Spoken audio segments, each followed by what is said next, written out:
ओम शांति। बाबा ने सुनाया, आज मीठे बच्चे, तुम बाप की श्रीमत पर चलो तो तुम्हें कोई भी दुख दे नहीं सकता।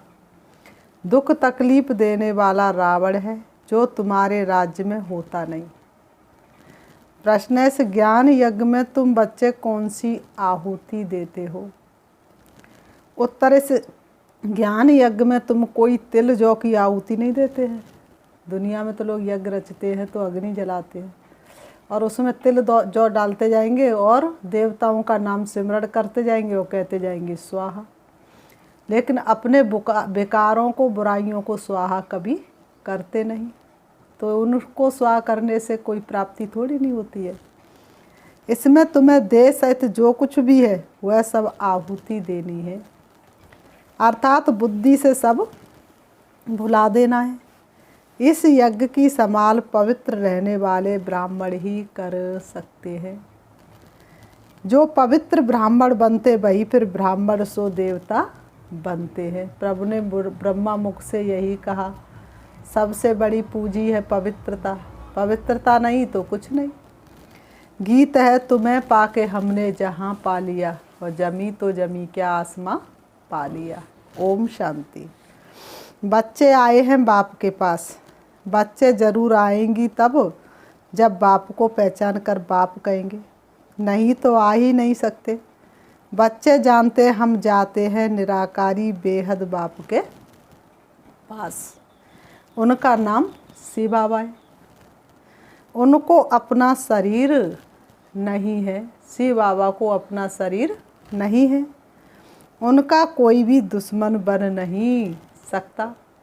लोगों के ऊपर मुसीबत आती है, मुसीबत पे मुसीबत आती तो सोचते भगवान ही ये सारे काम कर रहा है और सोचता है कि अगर वो मिल जाए तो हम उसको छोड़ेंगे नहीं। पर बाबा ने कहा, मेरा तो शरीर ही नहीं, मुझे कोई कुछ कर ही नहीं सकता। दुश्मन भी बनेगा तो मेरा कोई कुछ बिगाड़ ही नहीं सकता। यहाँ दुश्मन बनते तो राजाओं को मार डालते हैं। गांधी को मारा क्योंकि उनका तो शरीर था, शिव बाबा को तो शरीर नहीं। और रहता कहाँ? परम धाम, जहाँ रॉकेट भी ना पहुँच सके, प्लेन भी कुछ भी पहुँच ही नहीं सकता, तो शिव बाबा के पास कोई पहुँच भी नहीं सकता और उनको शरीर भी नहीं तो कोई मार भी नहीं सकता। बाप को तो अपना शरीर है नहीं, मारने चाहेंगे वह भी उसको जिसमें प्रवेश करता हूँ। आत्मा को तो कोई मार काट नहीं सकता। आत्मा अजर अमर अविनाशी है। तो जो मुझे अर्थात रीति जानते उनको ही राज भाग देता हूँ। उन्हों के राज भाग को कोई जला नहीं सकता, ना पानी डुबो सकता है किसी भी हालत में। आत्मा को ना पानी डुबो सकता है, ना अग्नि जला सकती है, ना तलवार काट सकती है, ना हवा सुखा सकती है। इसलिए आत्मा अजर अमर अविनाशी है। तुम बच्चे बाप से वर्षा लेने आए हो, अविनाशी राजधानी का, जिसको कोई भी दुख अथवा तकलीफ दे ना सके। वहाँ तकलीफ देने वाला कोई होता ही नहीं। तकलीफ देने वाला है रावण, जो सतयुग त्रेता में होता ही नहीं। रावण को 10 शीश भी दिखाते हैं। सिर्फ रावण दिखाते हैं, मंदोदरी दिखाते नहीं। सिर्फ नाम रख दिया है कि रावण की स्त्री थी, तो यहाँ रावण राज्य में तुमको तकलीफ हो सकती है। वहाँ तो रावण होता नहीं। बाप तो है निराकार, उनको कोई मार काट नहीं सकता। शिव बाबा तो है निराकार, उनको कोई मार काट नहीं सकता। तुमको भी ऐसा बनाते जो तुमको शरीर होते भी कोई दुख हो ना सके। तो ऐसे बाप की मत पर चलना पड़े। बाबा ही ज्ञान का सागर है और कोई ये ज्ञान दे नहीं सकते। ब्रह्मा द्वारा सभी शास्त्रों का सार समझाते, इसलिए ब्रह्मा के हाथ में शास्त्र दिखाए हैं। ब्रह्मा है शिव बाबा का बच्चा। ऐसे नहीं कि विष्णु की नाभि से ब्रह्मा निकला अगर नाभि कहे तो शिव बाबा की नाभि कमल से निकला। तुम भी शिव की नाभि से निकले हो, बाकी चित्र तो सब रॉन्ग है। तुम भी शिव की नाभि से निकले हो, बाकी बाबा ने कहा चित्र तो सब गलत है। एक ही बाबा राइटियस है, एक भगवान ही राइटियस है। रावण अनराइटियस बना देते हैं। 5 विकार नरक का द्वार। जिस घर में 5 विकार भरपूर मात्रा में होगा वो घर नरक ही होगा। ये खेल है, इस खेल को तुम ही जानते हो। कब से रावण राज्य शुरू हुआ? मनुष्यों से पूछो तो कहेंगे सदा काल से ऐसा ही चला आया है। सतयुग में भी ऐसा था, त्रेता में भी ऐसा था। कैसे मनुष्य गिरते गिरते गिर ही गए हैं, कैसे मनुष्य गिरते गिरते पूरी तरह से गिर ही गए हैं। ऊपर कोई भी चढ़ ना सके। बाप के पास जाने का तो जो रास्ता बताते हुए और ही जंगल में डाल देते और ही भटका देते हैं मार्ग से। बात मत पूछो, क्योंकि रास्ता खुद ही जानते ही नहीं। अंधे को अंधा मिला, फिर रास्ता कौन बताए? बताने वाला भी अंधा और चलने वाला भी अंधा, तो रास्ता कौन बताए? बाबा ने कहा बाबा के घर और स्वर्ग का जो भी गुरु आदि है सब है हठयोगी। घर बार छोड़ देते हैं, बाबा छुड़ाते नहीं हैं, कहते हैं पवित्र बनो। कुमार और कुमारी पवित्र है। द्रौपदी ने पुकारा। द्रौपदी पुकारती है कि बाबा हमको बचाओ, हम पवित्र बनकर कृष्णपुरी में जाना चाहते हैं। बाबा ने कहा द्रौपदी पुकारती है, हम पवित्र बनकर पवित्रपुरी कृष्णपुरी में जाने चाहते हैं। कन्याएं भी पुकारती हैं। ज्ञान में कन्याएं चलती हैं तो कितना समाज उनका विद्रोही बन जाता है, तो वो भी पुकारती हैं। माँ बाप तंग करते हैं, लोक लाज मारते हैं कि शादी करनी ही होगी। पहले माँ बाप कन्या के पांव पड़ते हैं, क्योंकि खुद को पतित और कन्या को पावन समझते हैं। लेकिन जब शादी हो जाती तो कन्या इतना लंबा घूंघट निकालती और खुद ही दूसरों के पैर पड़ती है। पुकारते भी है, हे पतित पावन आओ। अब बाबा कहते कुमारियाँ पतित ना बनो। शिव बाबा कहते हे कुमारियाँ तुम अब पतित ना बनो। पतित दुनिया में दुख ही दुख है, नहीं तो फिर पुकारना पड़ेगा। दलदल में फंस जाओगी, निकलना बड़ा मुश्किल हो जाएगा। पुकारना पड़ेगा। तुमको अपने को बचाना है। बाबा आया ही है पावन बनाने। कहते हैं स्वर्ग की बादशाही का वर्षा देने आया हूँ, इसलिए पवित्र बनना पड़े। पतित बनेंगे तो पतित होकर मरेंगे, स्वर्ग के सुख देख नहीं सकेंगे। बिना पवित्रता के स्वर्ग के सुख देख नहीं सकेंगे। कितना भी पुरुषार्थ करो, कितनी भी प्रजा बनाओ, कितना भी कुछ करो, लेकिन जब तक पवित्र नहीं बनेंगे तब तक स्वर्ग के मालिक नहीं बन सकेंगे। स्वर्ग में तो बहुत मौज है, हीरे जवाहरातों के महल हैं। वही राधे कृष्ण फिर लक्ष्मी नारायण बनते हैं, तो लक्ष्मी नारायण को भी इतना प्यार करना चाहिए। अच्छा, कृष्ण को प्यार करते फिर राधे को क्यों गुम कर दिया है? कृष्ण जन्माष्टमी पर कृष्ण को झूला झुलाते हैं, कितना खुशी से उनको सजाते हैं, झूला झुलाते हैं। माताएं कृष्ण को बहुत प्यार करती हैं, सोचती हैं कृष्ण जैसा बच्चा मिले, राधे को नहीं। और फिर ब्रह्मा जो कृष्ण बनने वाला है उनकी इतनी पूजा नहीं है। जगत अम्बा की तो बहुत पूजा करते हैं। जो सरस्वती ब्रह्मा की बेटी है, आदि देव ब्रह्मा का सिर्फ अजमेर में मंदिर है। अब मम्मा है ज्ञान ज्ञानेश्वरी, और वही सतयुग में बन जाएगी राजेश्वरी।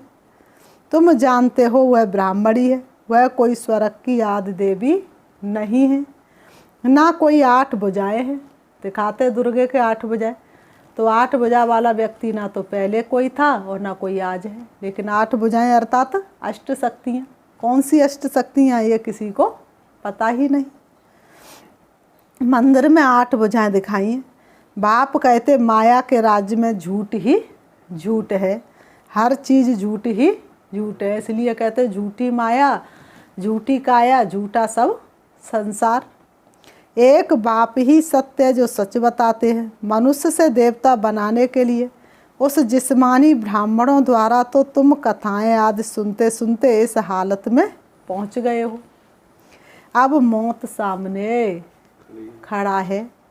बाबा कहते जब झाड़ की जर्जरीभूत अवस्था होती है तब कलयुग के अंत में कल्प के संगम युग पर मैं आता हूँ। मैं युगे युगे नहीं आता हूँ। शिव बाबा कहते मैं हर युग में नहीं आता हूँ। मैं कच्छ मच्छ अवतार 12 अवतार नहीं लेता हूँ। मैं कड़ कड़ में नहीं रहता हूँ। शिव बाबा कहते बच्चों मैं कड़ कड़ में नहीं रहता हूँ, मैं 12 अवतार नहीं लेता हूँ। ये मनुष्य नहीं, भगवान स्वयं आकर के अपने बारे में सच बताते हैं। बाकी मनुष्यों ने जो कुछ बताया भगवान के बारे में वह झूठ ही बताया। तो बाबा ने कहा तुम आत्माएं भी कड़ कड़ में नहीं जाती हो तो मैं कैसे जाऊंगा। तुम आत्माएं भी कड़ कड़ में नहीं जाती हो तो मैं कैसे जाऊंगा। मनुष्य के लिए कहते हुए जानवर भी बनते, वह तो अनेक कोहनियाँ हैं, गिनती कर ही नहीं सकते। बाप कहते राइट बात, अब मैं तुमको समझाता हूँ। अब जज करो 84 लाख जन्म सत्य या झूठ है। बाबा ने कहा अब तुम जज करो 84 लाख जन्म सच है या झूठ है। इस झूठी दुनिया में सच कहाँ से आया। सच तो एक ही होता है। बाप ही आकर सत्य असत्य का निर्णय करते हैं। माया ने सबको असत्य बना दिया है। बाप आकर सबको सत्य बनाते हैं। अब जज करो राइट कौन। तुम्हारे इतने गुरु गुसाई राइट या एक बाप राइट। तुमने अब तक जो कुछ गुरु गुसाई से सुना वो सही या फिर शिव बाबा सही, बताओ कौन सच। एक राइटियस बाबा ही राइटियस दुनिया की स्थापना करते हैं। एक सत्य बाप ही सत्य दुनिया की स्थापना करते हैं जहाँ झूठ का नाम निशान भी नहीं होता है। वहाँ बेकायदे कोई काम नहीं होता है। वहाँ किसको विष नहीं मिलता। सभी पवित्र बन करके संपूर्ण पवित्रता को धारण करके नई दुनिया में जाते, इसलिए कोई भी विष वहाँ पर बेकार होता ही नहीं। तुम जानते हो हम भारतवासी बरोबर देवी देवता थे, अब पतित बन गए हैं। अब पूरी तरह से पतित बन गए हैं। पुकारते भी हैं हे पतित पावन आओ, लेकिन जब पतित पावन आते हैं और पवित्रता की प्रतिज्ञा कराते हैं तो कोई पवित्र बनता नहीं। यथा राजा रानी तथा प्रजा सब पतित है, तब तो लक्ष्मी नारायण आदि को पूजते हैं ना। भारत में ही पवित्र राजाएं थे, अब अपवित्र है। पवित्र को पूजते हैं, अब बाबा आकर तुमको महाराजा महारानी बनाते। महाराजा महारानी अर्थात सतयुग के राजकुमार राजकुमारी। तो पुरुषार्थ करना चाहिए। बाकी 8 भुजा वाला तो कोई होता नहीं। बाबा ने कहा बाकी 8 भुजा वाला तो कोई मनुष्य हो नहीं सकता। लक्ष्मी नारायण को भी 2 भुजाएं देते हैं। बाबा ने कहा लक्ष्मी नारायण को भी 2 भुजाएं देते हैं। चित्रों में फिर नारायण को सांवरा, लक्ष्मी को गोरा दिखाते हैं। तो वास्तव में ऐसा तो है नहीं, दोनों की आत्मा काली हो जाती है। ऐसे नहीं कि नारायण की सांवरी हो गई और लक्ष्मी की नहीं हुई, सबकी आत्मा काली हो जाती है, तब भगवान धरती पर आते हैं। अब एक पवित्र एक अपवित्र कैसे हो सकता है। तो चित्र भी सब झूठे हुए ना। किसकी मत पर, मनुष्यों की मत पर। जितने भी चित्र बनाए मनुष्यों ने अपनी तमो प्रधान बुद्धि से बनाए, इसलिए सब झूठ चित्र बनाए। ऐसा तो कुछ हो नहीं सकता। अब बाप समझाते हैं, शिव बाबा तब आकर के कलयुग के अंत में सच बात समझाते, लेकिन समझने वाले कोटों में कोई में भी कोई होते। हर कोई इस सत्य बात को समझ नहीं सकता। राधे कृष्ण दोनों गोरे थे, और जब गोरे थे तो सतयुग में थे, और राधे कृष्ण दोनों जब काले हुए तो वो कलयुग में आ गए। तो बाबा ने कहा एक नहीं, दोनों ही काले थे। फिर काम चिता पर बैठ के बाबा ने कहा राधे कृष्ण दोनों गोरे थे, फिर काम चिता पर बैठ काले दोनों सामरे हो गए। एक गोरा एक सामरा हो ना सके। बाबा कहते एक सामरा एक गोरा हो ना सके, सारी दुनिया ही पतित बनती है। कृष्ण को श्याम सुंदर कहते हैं। श्याम सुंदर, श्याम था सुंदर बना, सुंदर से श्याम बना। राधे को श्याम सुंदर क्यों नहीं कहते, ये फर्क क्यों रखा है, जोड़ा तो एक जैसा होना चाहिए। अभी तुम ज्ञान चिता पर बैठे हो, तुम फिर काम चिता पर क्यों बैठते हो। कल की मुरली में बाबा ने कहा था ना कि जो काम विकार में जाएंगे वह कभी सतयुग का मोह भी देख नहीं सकते। बाबा ने कहा बच्चों को भी ये पुरुषार्थ कराना है। हम ज्ञान चिता पर बैठे हैं, तुम फिर काम चिता पर बैठने की चेष्टा क्यों करते हो। अगर पुरुष ज्ञान उठाता स्त्री नहीं उठाती तो भी झगड़ा पड़ जाता है। दोनों पहिया जब तक ना चले तब तक ठीक से ज्ञान में चल ना सके। यज्ञ में विघ्न तो बहुत पड़ते हैं। यह ज्ञान कितना लंबा चौड़ा है। जब से बाबा आया है तो रुद्र यज्ञ शुरू हुआ है। जब तक तुम ब्राह्मण ना बनो तब तक देवता बन नहीं सकते। ब्राह्मण से फिर देवता बनेंगे। शूद्र पतित से पावन देवता बनने के लिए ब्राह्मण बनना पड़ेगा। ब्राह्मण ही यज्ञ की संभाल करते हैं। इसलिए द्वापर युग की शुरुआत में जब यज्ञ रचते थे सिर्फ ब्राह्मणों को ही अधिकार था। मंदिरों में भी पूजा करने का अधिकार ब्राह्मणों का भी था, जो कि तब कि वो पवित्र थे तब। अब तो सब पतित बन गए। इसमें पवित्र बनना है। बाकी कोई तिल जौ आदि इकट्ठे करके नहीं रखने हैं। उनको जलाने से क्या होगा। सोचते वातावरण शुद्ध होगा, बीड़ी पीने से अशुद्ध नहीं हो रहा है, तिल जौ जलाने से शुद्ध हो रहा है। तो बाबा ने कहा ऐसा कुछ हो नहीं सकता। उस तिल जौ जलाने से दुनिया परिवर्तन नहीं हो सकती, हमारे संस्कार बदल नहीं सकते। जैसे और लोग करते हैं, आफत के समय यज्ञ रचते, समझते भगवान ने भी ऐसा यज्ञ रचा था। बाप तो कहते ये ज्ञान यज्ञ है जिसमें तुम आहुति डालते हो। देशत जो सब कुछ है आहुति देनी है। तेरा तुझको अर्पण गाते रहे, लेकिन आज प्रैक्टिकल में करके दिखाना है। तेरा तुझको अर्पण, पैसा आदि नहीं डालना है। बाबा ने कहा ऐसा नहीं, पैसा आदि डालना है। इसमें सब कुछ स्वाहा करना होता है। इनके ऊपर एक कहानी है। दक्ष प्रजापिता ने यज्ञ रचा। कहानी या प्रजापिता तो एक है। दक्ष प्रजापिता ने यज्ञ रचा। बाबा ने कहा कहानी अब तो ये प्रजापिता की एक ही है, जो आज तुम बैठ करके सुन रहे हो। दिखाते हैं उसका सिर काटा और मैं बकरे का सिर लगा दिया। क्यों लगा दिया, बकरा मैं करता है। तो बाबा ने कहा मैं त्यागो, तो उन्होंने मैं करने वाली बकरी का गला काटना शुरू कर दिया। प्रजापिता ब्रह्मा, फिर दक्ष प्रजापिता कहाँ से आया। बाप प्रजापिता ब्रह्मा द्वारा यज्ञ रचते हैं।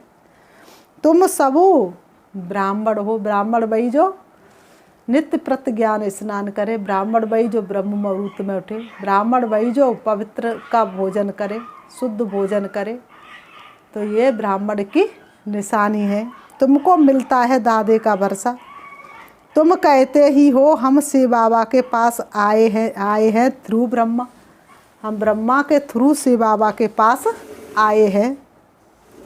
ये शिव बाबा की पोस्ट ऑफिस है। ब्रह्मा बाबा क्या है, शिव बाबा की पोस्ट ऑफिस। चिट्ठी भी लिखो तो शिव बाबा थ्रू ब्रह्मा। ब्रह्मा बाबा के तन में शिव बाबा नहीं आएंगे तो तुम्हारी चिट्ठी भी कैसे पढ़ी जाएगी। तो शिव बाबा ब्रह्मा के थ्रू आते और तुम आज से हर बात करते हैं। तो बाबा ने कहा ये बीच में पोस्टमैन भी है, पोस्ट ऑफिस भी है। बाबा का निवास इसमें है। ये सब ब्राह्मण पावन बनने के लिए ज्ञान योग सीख रहे हैं। तुम ऐसे नहीं कहेंगे हम पतित नहीं हैं। हम पतित है, परंतु पतित पावन हमको पावन बना रहे हैं। हम पतित है लेकिन शिव बाबा हमको पावन बना रहे हैं। और कोई मनुष्य मात्र पावन है नहीं, तब तो गंगा स्नान करने जाते हैं। सोचते गंगा में स्नान करने से पावन बन जाएंगे, लेकिन गंगा में स्नान करने से कोई पावन बन नहीं सकते।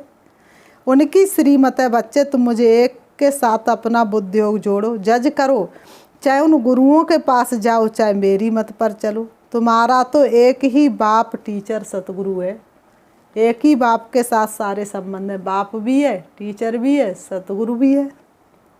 बेहद का बाप सभी मनुष्य मात्र को कहते हैं आत्माभिमानी बनो। मैं कौन सी आत्मा हूँ? मैं श्रेष्ठ आत्मा हूँ, मैं दिव्य आत्मा हूँ।